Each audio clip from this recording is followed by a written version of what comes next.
আজকে তোমাদের সাথে শেয়ার করব আমার কতগুলো নেকলেসের কালেকশন, যেগুলো ভীষণই লাইট ওয়েট আর কখনো কখনো লাইট ওয়েট পরতে বেশ ভালো লাগে। আর এখন সোনার দাম যা আকাশ ছোঁয়া, তাতে খুব বেশি ওজনের জিনিসপত্র কিনতে গেলে তো অনেকবার চিন্তা করতে হয়। তো প্রথমেই যেটা দেখাবো সেটা হচ্ছে একটা চোকার। এটা আমি একটা পার্লের চোকার, যেটা সেনকোতেই নিয়েছিলাম ভাইয়ের বিয়ের সময়। আমার গয়নার ব্লগটা যারা দেখে থাকবে তারা তো জানবেই। এটাতে ছিল ওই 6 গ্রাম মতন, আর 6 গ্রামের মধ্যে কিন্তু বেশ গলা ভরাট হয়ে যাওয়া একটা নেকলেস। আর তারপরে হচ্ছে এটাও আমি নিয়েছি সেনকো থেকে। এটা আমাকে উজ্জ্বল আগের বছর অ্যানিভার্সারিতে গিফট করেছিল। এটাতেও আছে ওই 6 গ্রামের মতন। আর নেকলেসটা পরে থাকলে ভীষণ স্টাইলিশ লাগে। এখন সেনকোতে বা পিসিতেও দেখি বেশ লাইট ওয়েটের অনেক রকমের ডিজাইনের হাতের পরার বা নেকলেসও থাকে। আর এইটা নিয়েছিলাম আমারই একটা অ্যানিভার্সারিতে, উজ্জ্বল দিয়েছিল। তো এটাও কল্যাণী জুয়েলার্স থেকে নিয়েছিলাম, এটা ব্যাঙ্গালোর থেকেই নিয়েছিলাম।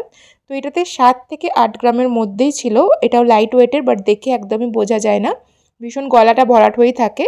আর এটা আমার কেনা নয়, এটা হচ্ছে আমার দিদা, মানে আমার মায়ের মা দিয়েছিল হচ্ছে আমাকে, আমি যখন ছোট ছিলাম আমার অন্নপ্রাশনে আর কি, মুখ দেখে।